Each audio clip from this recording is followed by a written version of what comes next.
VFX यानी visual effects की जादुई दुनिया। आज के इस एक्सप्लेनर में हम बिल्कुल एक स्टूडेंट के नज़रिए से समझेंगे कि आखिर इस रोमांचक फील्ड में कदम कैसे रखा जाए। ये पूरा का पूरा रोड मैप है जो वीएफएक्स इंडस्ट्री की हर तकनीकी बारीकी को आसानी से डिकोड करेगा। तो चलिए बिना किसी देरी के शुरू करते हैं। आज के हमारे एजेंडा में शामिल है वीएफएक्स का असली जादू, एक आर्टिस्ट का टूल किट, इसे सीखने का सही रास्ता और सबसे जरूरी भारत में करियर और सैलरी। चलिए बढ़ते हैं अपने पहले सेक्शन की तरफ, वीएफएक्स का जादू और इसकी कुछ बहुत ही बुनियादी बातें। अब देखिए, स्क्रीन पर किसी विशालकाय ड्रैगन को आग उगलते हुए या फिर किसी सुपर हीरो को हवा में करतब करते हुए देखकर मन में ये सवाल तो जरूर आता है ना कि आखिर ये असंभव से लगने वाले सीन बनते कैसे हैं। असल में यही वो कमाल की उत्सुकता है जो नए स्टूडेंट्स को इस इंडस्ट्री की तरफ खींच लाती है। यहाँ वीएफएक्स और एसएफएक्स के बीच का फर्क समझना बहुत जरूरी है। अक्सर लोग इसमें कंफ्यूज हो जाते हैं। एसएफएक्स यानी स्पेशल इफेक्ट्स वो होता है जो शूटिंग के टाइम सीधे सेट पर लाइव किया जाता है, जैसे कि नकली बारिश करवाना या फिर असली दिखने वाले धमाके करना।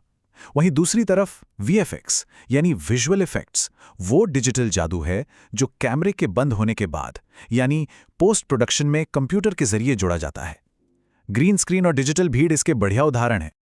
और इसी वीएफएक्स की जो सबसे मजबूत रीढ़ है वो है सीजीआई, मतलब कंप्यूटर जनरेटेड इमेजरी।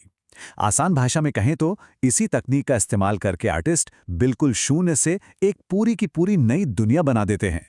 चाहे वो कोई भव्य महल हो या फिर अकल्पनीय जीव, ऐसे 3D मॉडल तैयार किए जाते हैं जिन्हें असल दुनिया में बनाना लिटरली नामुमकिन है। इसी सिलसिले में एक और कमाल की तकनीक आती है मोशन कैप्चर, जिसे शॉर्ट में मोकैप भी कहते हैं। ये तकनीक इंसानी अदाकारी और डिजिटल आर्ट के बीच एक पुल का काम करती है।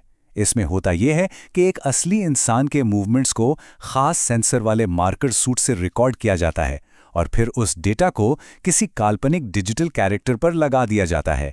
इसी वजह से वो एनिमेटेड कैरेक्टर एकदम असली और नेचुरल लगता है। तो अब आते हैं सेक्शन 2 पर, आर्टिस्ट का टूल किट, जहां हम सॉफ्टवेयर और हार्डवेयर की बात करेंगे। अब जरा इस टेबल पे नजर डालिए। इंडस्ट्री के बड़े बड़े स्टूडियोज तो हुडीनी, न्यूक या माया जैसे महंगे कमर्शियल सॉफ्टवेयर्स का इस्तेमाल करते हैं। लेकिन अगर कोई स्टूडेंट अभी बस शुरुआत कर रहा है या सेल्फ स्टडी कर रहा है तो उसके लिए ब्लेंडर और डाविंची रिजॉल्व, फ्यूजन जैसे शानदार फ्री और ओपन सोर्स विकल्प भी मौजूद हैं। मतलब बिना जेब ढीली किए भी सीखने की शुरुआत एकदम परफेक्ट तरीके से की जा सकती है। इन सॉफ्टवेयर्स की ना अपनी अपनी खासियत होती है। ऑटोडेस्क का जो माया है वो 3D कैरेक्टर बनाने और एनिमेशन के मामले में एकदम राजा है। आफ्टर इफेक्ट्स बेहतरीन मोशन ग्राफिक्स तैयार करने का चैंपियन है। और न्यूक समझ लीजिए एक ऐसा डिजिटल कैनवस है जो इन सभी अलग अलग टुकड़ों को एक फाइनल सीन में इतनी खूबसूरती से मिलाता है कि कोई पकड़ ही नहीं सकता। लेकिन हाँ, एक बात ध्यान रखने वाली है, इन भारी भरकम सॉफ्टवेयर को चलाने के लिए मशीन भी दमदार चाहिए होती है। रेंडरिंग के लिए पावरफुल जीपीयू और ज़्यादा रैम का होना बहुत ज़रूरी है।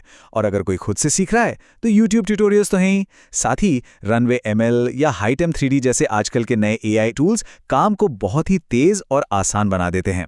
खैर, अब बढ़ते हैं हमारे तीसरे सेक्शन की ओर, जो है सीखने का सही रास्ता, यानी स्टेप बाय स्टेप अपनी स्किल्स को कैसे निखारें।